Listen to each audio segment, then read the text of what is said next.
මෙතනින් එහාට සිග්නල් නෑ ෆෝන් වලට ඉන්ටර්නෙට් සිග්නල් මොකුත්ම නෑ. ඉතින් අපි සාමාන්‍ය කාර්යබහුල ජීවිතේ මිදිලා නේචර් එකත් එක්ක කනෙක්ට් වෙන්නයි යන්නේ. Let's go.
Hi travelers, අද අපි ඇවිල්ලා ඉන්නේ පියමොන්තේ කියන්නේ ඉතාලියේ මිලානෝ වල ඉඳලා චුටක් උඩට එද්දි ස්විට්සර්ලන්ඩ් බෝඩරයට කිට්ටු එද්දි තියෙන පැත්තක්.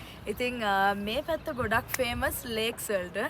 අද අපේ travel එක විශේෂයෙන්ම ફોකස් වෙලා තියෙන්නේ මෙහි තියෙන ලස්සනම ලේක්ස් බලන්න යන්න.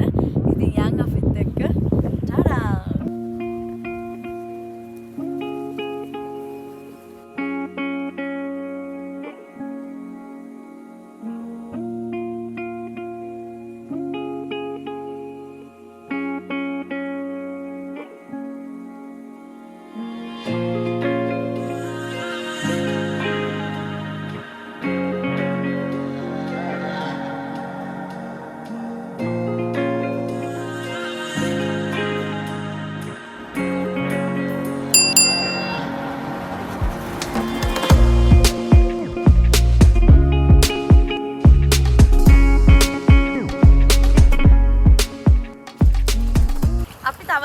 බලන්න ආවා. මේ තමයි ලාගදී චෙරෙස් වල. ඉතින් පර්සනලි මම ඉතාලි වලින් දැකලා තියෙන ලස්සනම ලේක් එක. අපි කල්පනා කරා මේ ලස්සන පැනෝරාමා එක එන්ජොයි කරන ගමන් තව සීතල වැඩි වෙන්න කලින් උඩට ගියාම දැන් අපි උඩ ලේක්ස් බලන්න යනවා. එහෙට යන්න කලින් පුණුවෙම තේ එකක් හදාගෙන මෙතන බ්‍රෙක්ෆාස්ට් එක කරන්න.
අද අපි කොරියන් and චයිනීස් රාමෙන් රෙඩි කරනවා ලන්ච් එකට. අපි කල්පනා කරා මේ වගේ ලස්සන පැනෝරාමා එකක ඉඳගෙන අපිම උයා ගන්න ඕනේ කියලා. ඉතින් ඔයාලට පේනවද දන්න මෙතන යට තියෙන අපේ චූටි ගෑස් ලිප පාන් ටෝස්ට් කරනවා. මෙතන වතුර උණු වෙනවා. හොඳම දේ වතුර අපි ගන්නෙ අයිස් කඳු දිය වෙලා එන වතුර පාරවල් වලින්. මෙතන උල්පතක් තියෙනවා කෙලින්ම පොළවෙන්ම මතුවෙන වතුර ගල් අස්සෙන්. ඉතින් තව තේ බොන්න ඕනේ, තව නූඩල්ස් හදන්න වතුර අවශ්‍ය හින්දා මෙතනින් තමයි අපි වතුර පුරව ගන්න. ඉතින් කියන්න අවශ්‍ය නැහැ, පිරිසිදුයි ෆ්‍රෙෂ් වතුර.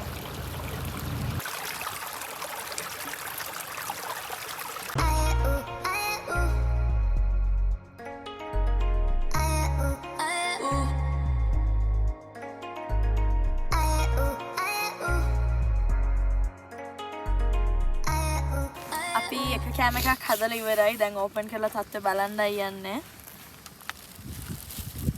සුප් එකත් එක්ක නූඩල්ස් තියෙනවා.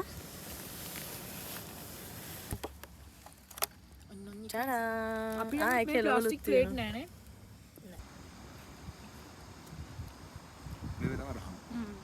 guys ඉතින් අයිස් වෙච්ච ලේක් එකකට බැස ඔයාලට පේනවා ඇති වටේම අයිස් කඳු තියෙන මෙතනත් අයිස් දිය වෙලා තියෙන්නේ ටෙම්පරේචර් එක -5ක් වගේ ඉතින් මේ දේ කරේ නැත්තම් මම ට්‍රැවලර් කෙනෙක් වශයෙන් මගේ ගෝල්ස් වලට කරන අඩුපාඩුවක් කියලා මට එකපාරටම හිතුණා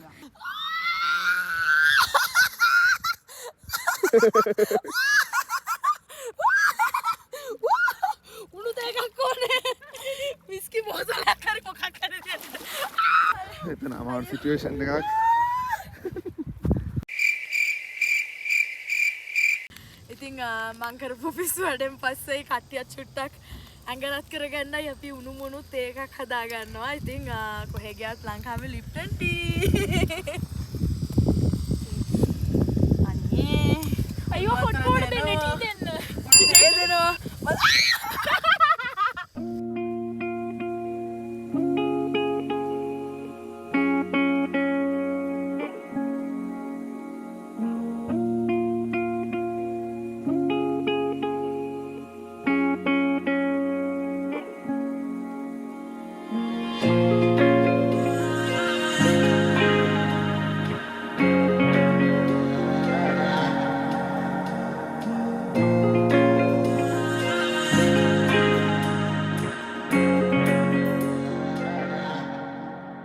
අපි ආවා මෙතන අපි එන්ජොයි වුණා ස්පෙෂලි අපි ලන්ච් එක ගත්තා. ඉතින් ඇවිල්ලා එන්ජොයි වෙලා අපි ගෙන ආපු ප්ලාස්ටික් හැමදේම අපි ගෙනියනවා. ඊට අමතරව මෙතන චුට්ටක් තිබ්බා දිරා යන්නේ නැහැ කියලා අපිට හිතෙන කසල ටිකක් අපි ඒවත් එකතු කරගත්තා. මොකද ඉස්සරහා තියෙනවා මේ කුණු දාන්න තැනක්. ඉතින් අපි එනවා ඇවිල්ලා එන්ජොයි වෙනවා. ඒ වගේම මේ තැන පරිස්සම් කරන්න හැමදෙස්සම ඔලුව තියාගමු ට්‍රැවලර්ස් විදියට. ට්‍රැවලර්ස්ලා වශයෙන් කරන්න ඕනේ ලොකු වැදගත් දෙයක් ලොකු වගකීමක් අපිට තියෙනවා.